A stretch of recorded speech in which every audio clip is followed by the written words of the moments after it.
Halmashauri ya wilaya Ilemela imefanya kikao cha kupitia utekelezaji wa ilani ya CCM ikiongozwa na mkuu wa wilaya ambaye amesoma miradi mbalimbali iliyotekelezwa ndani ya halmashauri hiyo, akisisitiza umuhimu na usimamizi mzuri ili kukamilisha ilani. Mbunge wa Ilemela Mheshimiwa Kafiti William Kafiti ametoa kauli akisisitiza kuwa mbunge wa jimbo la Ilemela Mheshimiwa Kafiti William Kafiti ametoa kauli akisisitiza kuwa mafanikio ya utekelezaji wa ilani yanategemea mshikamano wa karibu kati ya viongozi, watendaji na wananchi, ikiwemo kuimarishwa kwa ushirikiano wa kila sehemu ya jamii. Hii ni News Update Media, Yusuf Shaban, Mwanza. Kwa mkoa wa Mwanza tuna zaidi ya bodaboda 40,000. Kwa hiyo unaweza ukaona sekta hii vijana wengi ndio wameingia huko. Kuna wengine sio kama wanapenda, lakini ni kwa sababu ya changamoto za ajira wanaamua kujiajiri wenyewe. Kwa hiyo kundi hili hatuwezi kulipuuza. Na mimi kama mbunge nimelichukulia very serious.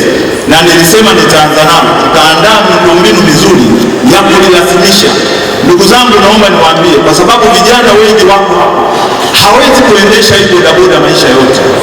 Ni lazima kundi hili tulirasimishe, mtu huyo aweze kugraduate kutoka kwenye bodaboda aende akafanye kitu kingine, hawezi kuendesha maisha yake yote. Nani wa kufanya? Ni sisi viongozi.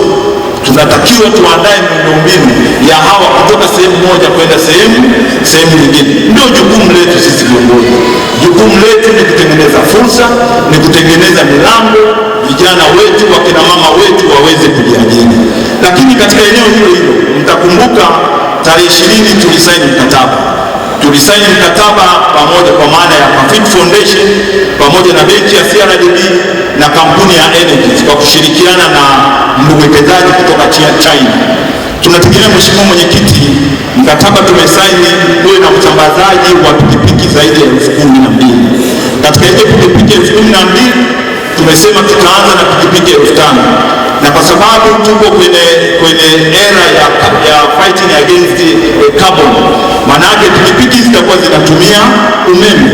Kwa hiyo pamoja na yote hayo, tunategemea baada ya miezi 3-4 pikipiki hizi zitakuwa zinaingia.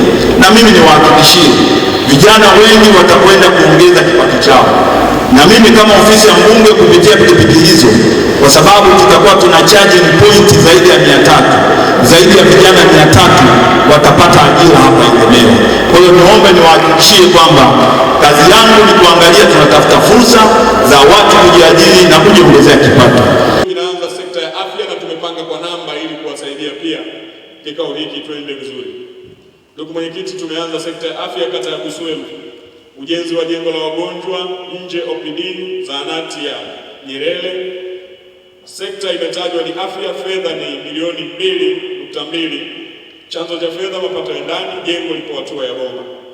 Na kwa kuwa kikao hiki kimesheheni wajumbe kutoka kwenye kata zetu, lakini kule tumeweka Mwenyekiti, wale ambao wanaona kufuatilia kwenye kablasha, tumeweka mambo ya kidijitali na tunaonyesha pale zahanati na mapigo. Ni mapigo na mwendo kama mashujaa. Ndugu Mwenyekiti, sina hakika jana na yaliyotokea jana si busara kuyazungumza, lakini yanazungumzika. Ndugu Mwenyekiti, kata ya Buzuruga ununuzi wa mashine ya usingizi. Kituo cha afya ya Buzuruga milioni 62 na mashine imenunuliwa. Ndugu Mwenyekiti, namba 3 ni ukamilishaji wa jengo la X-ray. Jengo liko hatua ya uwekezaji wa mfumo wa umeme X-ray. Hapo Buzuruga Mwenyekiti, ujenzi wa shimo la kutupia kondo la nyuma kituo cha afya ya Buzuruga, fedha imeonekana na shimo linaendelea kufanywa kazi. Buzuruga hapo maliziaji wa zahanati ya Nyambiti kata ya Buzuruga. Jengo la OPD limekamilika na bado ujenzi wa kichomea taka unaendelea na huduma za awali zimeanza kutolewa katika eneo hilo. Kata ya Nyakato, ndugu Mwenyekiti, ukamilishaji wa jengo la mama afya na mtoto, hiyo ni namba 6, fedha ni milioni 12 na jengo limekamilika linatoa huduma. Nyakato, ndugu Mwenyekiti, fedha ni milioni 22, jengo limekamilika na linatoa huduma. Ndugu Mwenyekiti, Nyamanoro, hiyo ni namba 8, ujenzi wa zahanati kata ya Nyamanoro milioni 38, mapato ya ndani, taratibu za ubadilishaji wa matumizi ya eneo hili. Mwenyekiti, ulitembelea juzi, taratibu zote zimekamilika. Sasa tutaanza ujenzi na maelekezo yako tumeyachukua na ujenzi utaanza mara moja, na yale mabishano Mwenyekiti umekwenda kuyamaliza. Tunakushukuru kwa busara zako na uongozi wako. Ndugu Mwenyekiti, Nyamuongolo Ukarabati wa maabara moja na zahanati ya Nyamadoke, fedha ni milioni 5 na ukarabati umefanyika na jengo linafanya kazi. Nyasaka, ujenzi wa jengo la wagonjwa na kituo cha afya kata ya Nyasaka, ndugu mwenyekiti, milioni 50. Ujenzi unaendelea kutoa hatua ya bomba Pasiasi. Ujenzi wa uzio wa zahanati ya Pasiasi, milioni 7.6. Ujenzi huo umekamilika. Ndugu mwenyekiti, sekta ya afya inaendelea kama kablasha linavyosema. Namba 12 ni Pasiasi, fedha ni milioni 12 na ujenzi umekamilika, kilomita kinafanya kazi. Pasiasi, kumaliza ujenzi wa zahanati ya Bwiru Place kata ya Pasiasi afya 4.7, mapato ya ndani, ukamilishaji unaendelea, na utekelezaji wa shughuli za lishe afya kwa maana ya HQ milioni 20, mapato ya ndani, utekelezaji umefanyika. Ndugu mwenyekiti, namba 15 ni kulipa deni la viuadudu kwa ajili ya kupuliza mazalia ya mbu na maeneo ya malaria, milioni 2.8. Fedha ilitumika kumalizia na kulipia deni. Majina naitwa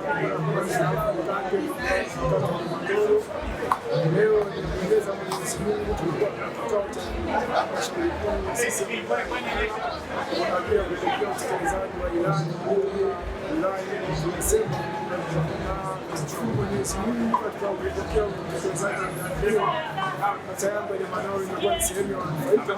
Kwa sasa tunaenda kuanza kufanya ujenzi wa zahanati hicho ambacho tunaenda kuwasaidia wananchi takriban 24,656 walioko ndani ya kata nzima. Kwa kweli tunapongeza wilaya yetu ya Mbeya kupitia ofisi ya mkurugenzi wa mapato ya ndani imeweza kutuona kupitia kata yetu ya Manoro. Sasa Wananyamanoro wanaenda kunufaika na mradi wa ujenzi wa zahanati, na muda sio mrefu kuanzia sasa umeshaanza, na muda sio mrefu na hatimaye naamini wataenda kunufaika kwa mradi wa ujenzi wa zahanati.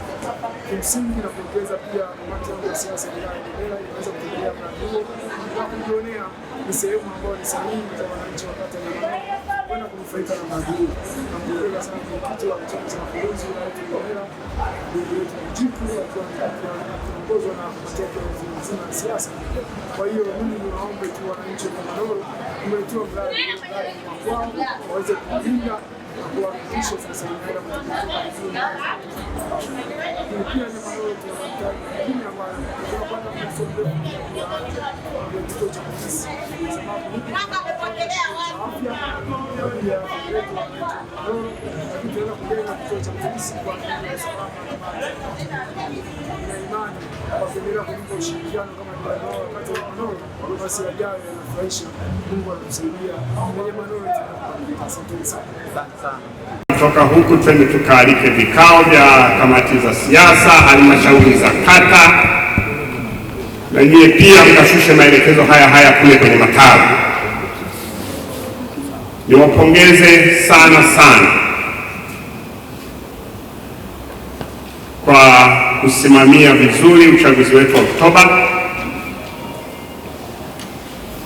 Tumepata kura nyingi, tumeshinda kwa kishindo, hata kama tulipoteza kata mbili, lakini sisi bado ni washindi, si ndio jamani Kwa hiyo niwapongezeni sana kwa kazi nzuri ambayo mlifanya, mlijitoa kweli.